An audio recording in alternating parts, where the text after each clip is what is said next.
So வணக்கம் கேரஃபே, எல்லோரும் எப்படி இருக்கீங்க? நல்லா இருப்பீங்க நம்புகிறேன். ஸோ நம்மளோட ஜாராக்கு ஏகப்பட்ட கிலோமீட்டருக்கு அப்புறம் நம்ம இன்ஜின் ஆயில் சேஞ்ச் பண்ண போகிறோம்.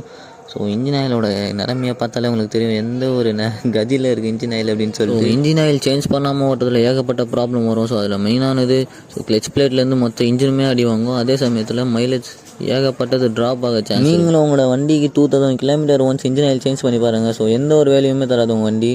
ஸோ க்ளீனாக இருக்கும், எந்த ஒரு ஃபால்ட்டுமே வராது. இன்ஜின் ஆயில் ஃபுல்லாகவே ட்ரை பண்ணிவிட்டு ஸோ ரீஃபில் பண்ணுறதுக்கு ஆரம்பிச்சிட்டோம். ஸோ நான் வந்து மோட்டர் ஆயில் தான் யூஸ் பண்ணுறேன். ஸோ நீங்கள் எந்த ஆயில் யூஸ் பண்ணுறீங்கன்னு சொல்லிட்டு மறக்காமல் கமெண்ட் பண்ணுங்கள். இது வரைக்கும் பார்த்து எல்லாம் நல்லவங்க ரொம்ப ரொம்ப நன்றி. ஸோ இது வரைக்கும் நம்ம சேனலை சப்ஸ்கிரைப் பண்ணால் பார்த்தீங்கன்னா மறக்காமல் சப்ஸ்கிரைப் பண்ணி பெல் ஐக்கன் கிளிக் பண்ணி ஆளில் போட்டுக்கோங்க. அப்புறம் நான் போகிற வீடியோஸில் உங்களுக்கு நோட்டிஃபிகேஷனில் வரும். ஸோ நான் போகிற வீடியோஸ் வந்து உங்களுக்கு யூஸ்ஃபுல்லாக இருக்கும். ஸோ அந்த என்டர்டைன்மெண்ட்டாகவும் இருக்கும்.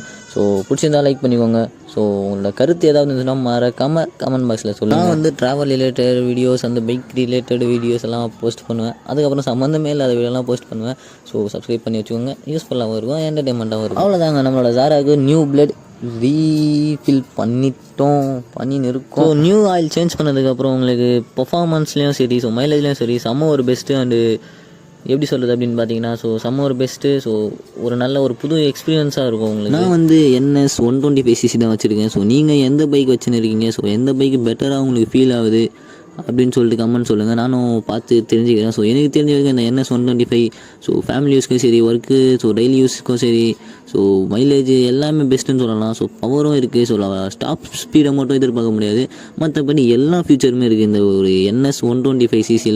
ஸோ நான் எதிர்பார்த்ததோட ரொம்ப பெஸ்ட்டாக இருக்குது இந்த NS 125cc. என்னோடய எக்ஸ்பீரியன்ஸில் சொல்கிறேன். So best. ஸோ நீங்கள் எந்த பைக் யூஸ் பண்ணுறீங்க, அதோட எக்ஸ்பீரியன்ஸை நீங்கள் கமெண்ட் பாக்ஸில் சொல்லுங்கள். அதுக்கடுத்து ஃபைனலி ஸோ ஆயில் சேஞ்ச் பண்ணதுக்கப்புறம் வீட்டுக்கு வண்டி எடுத்துன்னு வந்து ஸோ செயின் க்ளீன் பண்ணி லூப் அடிச்சுட்டு முடிச்சாச்சு. ஸோ இதோட இந்த வீடியோ என் பண்ணிக்கிறேன். சப்ஸ்கிரைப் பண்ணிவாங்க, லைக் பண்ணிவாங்க, மறக்காமல் உங்களோட கருத்தை கமெண்ட் பாக்ஸில் சொல்லுங்கள். நெக்ஸ்ட்டு தரமான வீடியோவில் சந்திக்கலாம். Bye guys.